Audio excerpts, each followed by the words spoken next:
Hi, I'm Emily. 20 minutes ago, I was having the perfect wedding reception. Now I'm hiding in the bridal suite, staring at a handwritten note and two sleeping 3-year-olds in matching blue outfits. Emily, are you in there? My new husband, Jake's voice came through the door. Yeah, I'm here, I called back, quickly folding the note and tucking it into my dress pocket. Come in. Jake entered, his expression shifting from worry to confusion as he spotted the twins sleeping on the lounge sofa. What's going on? Your mom said Cassandra asked you to watch Nathan and Noah for a minute, but that was almost an hour ago. I took a deep breath. She's gone, Jake. Cassandra left. What do you mean left? Left the venue? No, like left. Abandoned her kids. Look. I handed him the crumpled note. Jake's eyes widened as he read. The truth needs to come out. These are your biological children, not mine. I can't keep living this lie. I'm sorry. Goodbye.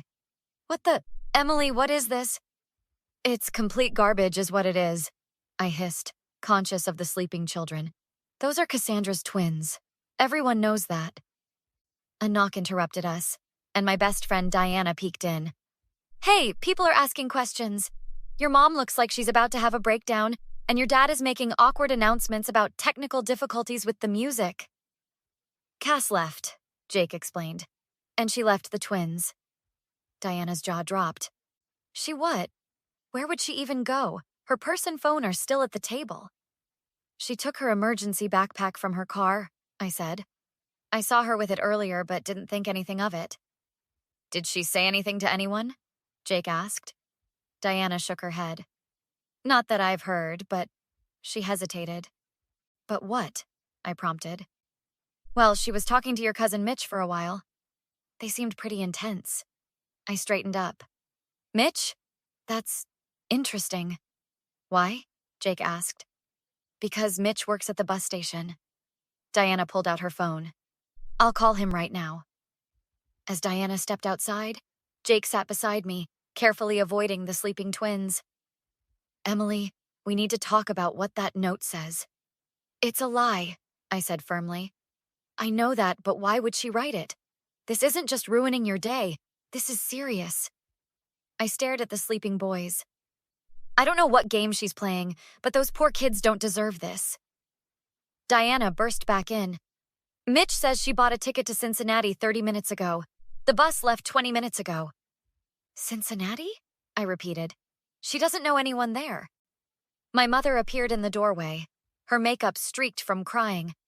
Emily, what's happening? Where's Cassandra? She left, Mom. She abandoned the twins with a note claiming they're actually mine.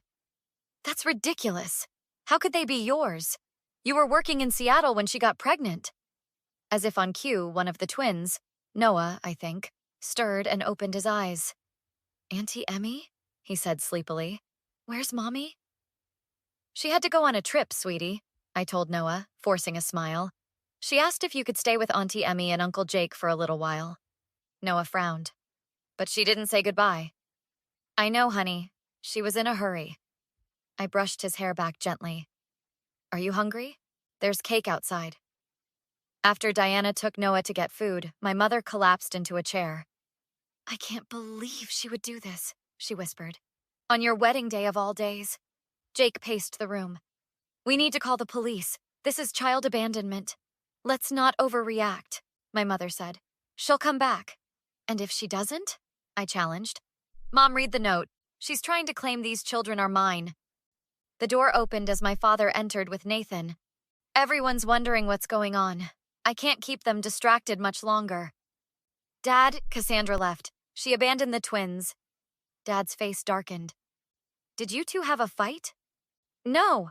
I was dancing with Jake when she asked me to watch the boys for a minute. She left this, Jake added, handing my father the note. As Dad read it, his face went from confused to angry. This is absurd. These can't be your children. But why would she say this? Mom asked. Because she's jealous, Diana said, returning. She always has been. I turned to Diana. I need to know if anyone else saw her leave. Can you ask around? A knock at the door revealed Officer Ramirez, a friend of Jake's from college. Hey, Jake, Mrs. Collins called me, Said there might be a situation? I quickly explained the situation to Ray. He took notes, his expression professional. So she left voluntarily with a backpack, bought a bus ticket, and left her children with family members, he summarized. That's concerning but not criminal yet. Has she done anything like this before? No, Dad answered. Never. She's been different lately, Mom added. Distant? Stressed? Did she leave contact information? Anything indicating when she'd return? I shook my head. Just this note claiming her children are actually mine, which is impossible. Look, this isn't officially a missing person case yet. Adults can choose to leave, but the child abandonment aspect is serious. If she doesn't make contact within 24 hours, we'll need to involve social services. Social services? Mom gasped. But they're with family. After Ray left, Diana returned with news. The bartender saw her leave through the kitchen, said she seemed totally calm. So this was premeditated, Jake concluded. My phone buzzed with a text from my cousin Mitch. Cass said to tell you she's sorry, but it's for the best. She also said, ask your husband about 2019. I showed the message to Jake. What does that mean? What happened in 2019? Jake looked genuinely confused. I have no idea. In 2019, I was working in Chicago. I hadn't even met you yet. Well, Cassandra thinks otherwise, Diana said. And apparently it has something to do with the twins. Who were born in 2022, I pointed out. This makes no sense. Unless... Mom started, then stopped herself. Unless what, Mom? She shook her head. Nothing. It's impossible. Mom, if you know something, tell me. It's just... Jake, when exactly did you move to Seattle? Jake frowned. January 2020. Why? Mom and Dad exchanged looks. Cassandra lived in Chicago for a few months in late 2019, Dad explained, for that photography workshop. The room went silent as implications settled in. 3 days after my ruined wedding reception, I sat in a coffee shop across from my sister's former roommate in Chicago, Valerie. The twins were staying with my parents while Jake and I pursued answers. I'm surprised Cassandra never mentioned me, Valerie said. We shared an apartment for 4 months. My sister's full of surprises lately, I replied dryly. Did she ever mention meeting a man named Jake Peterson while she was here? Valerie thought for a moment. Not by name, but there was definitely a guy. She was pretty secretive about him. Said he was complicated. Complicated how? I got the impression he was already involved with someone else. She'd get these calls and have to step outside to take them. I tensed. When exactly was this? November, December 2019. She left suddenly in January. Said she got a job opportunity back home, but it seemed abrupt. Jake spoke. Did you ever see this man? Valerie shook her head. No, but... She hesitated. But what? I prompted. She did have a photo. Just once, I glimpsed it on her phone. She snatched it away quickly, but it was definitely a selfie of her with some guy at Navy Pier. Jake's face paled. I used to run at Navy Pier almost every morning. That doesn't mean anything, I insisted. Lots of people go there. Emily, Valerie said gently. Cassandra was definitely pregnant when she left Chicago. She tried to hide it, but I noticed. When I asked her directly, she just said, "It's complicated," and 2 days later she was gone. My hands trembled as I pulled out my phone and found a picture of Jake from 2019. Is this the man in the photo you saw? Valerie studied it. I only got a quick glimpse, but yeah, it could be. Jake looked devastated. Emily, I swear to you, I never knew your sister before we met at your office party. You expect me to believe that? My voice rose. After everything we've just heard? Maybe it was someone who looked like me, Jake suggested desperately. Or maybe you're lying, I shot back. Maybe you did meet her, sleep with her, and somehow managed to date her sister 3 years later without recognizing her? That's impossible. I would have recognized her. Would you? You met her once at our engagement party and once at the wedding rehearsal. She missed every other event. Because she was busy with the twins, Jake said slowly, realization dawning. Exactly. Back at the hotel, we found Diana waiting for us. "I've been going through Cassandra's social media," she said. "Found something interesting."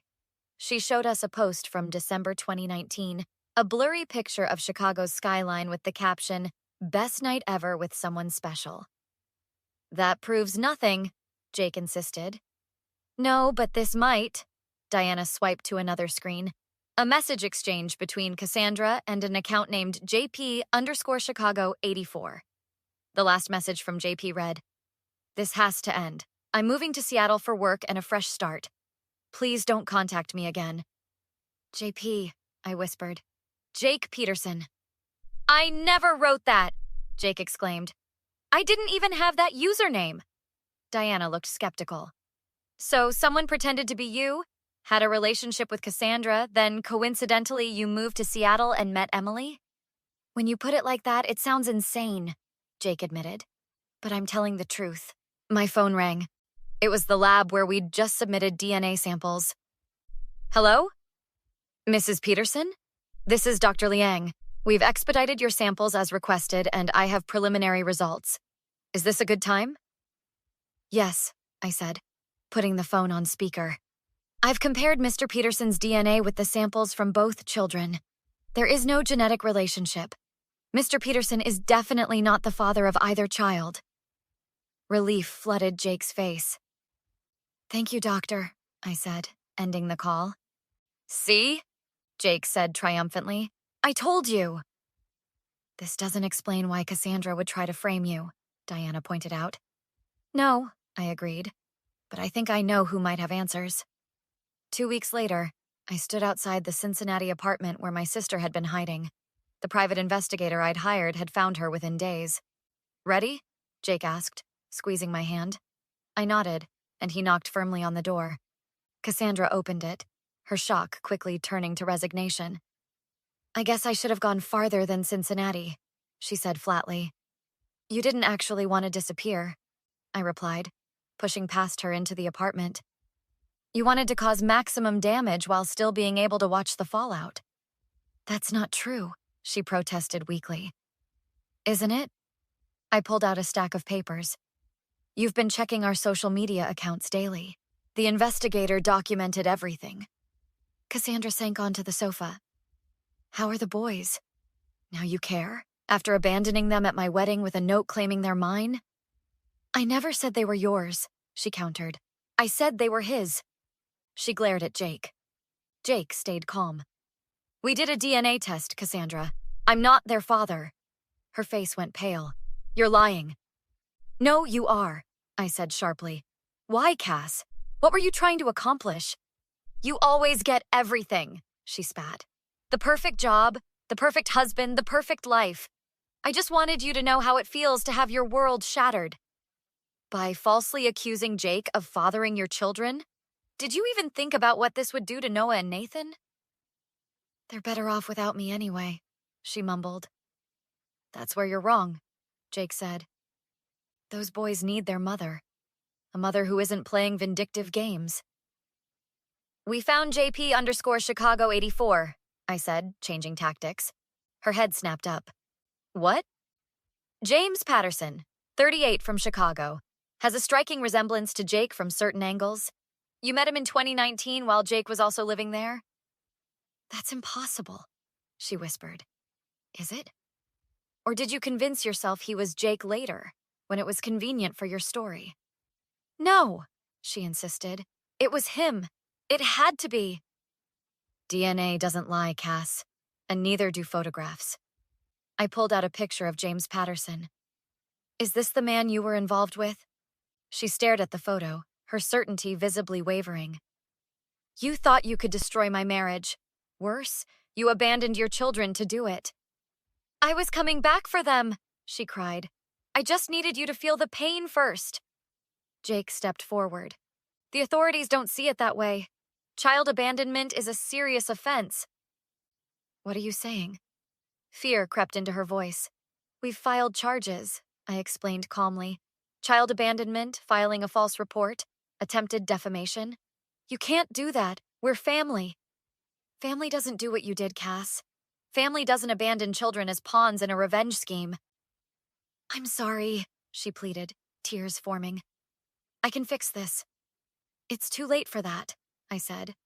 The boys are in temporary custody with Mom and Dad, but the court will decide your fitness as a parent. Please, Emily. I made a terrible mistake. I was jealous and angry and… Save it. I cut her off. Your court date is next week. The evidence is all here. I placed the file on her coffee table, including your premeditated planning, the bus ticket purchased days in advance, this apartment rented under a fake name 2 weeks before my wedding. What happens now? She asked, her voice small. Now you face consequences. I've requested supervised visitation rights for the boys. They deserve to know their mother, even one who would use them as weapons. And us? She asked, gesturing between us. There is no us, Cassandra. You chose revenge over family. I choose to protect those boys from ever being used like that again. Later that evening, as I tucked Noah and Nathan into bed at my parents' house, Noah asked a question that broke my heart. Auntie Emmy, is Mommy coming home soon? I sat on the edge of his bed. Your mom made some mistakes, sweetie. She needs to fix them before she can come home, but she loves you very much. Do you love us? Nathan asked sleepily. More than anything, I promised. And I'll always protect you. Always. Have you ever wondered how far someone will go when consumed by jealousy? Or how strong you can be when protecting those you love?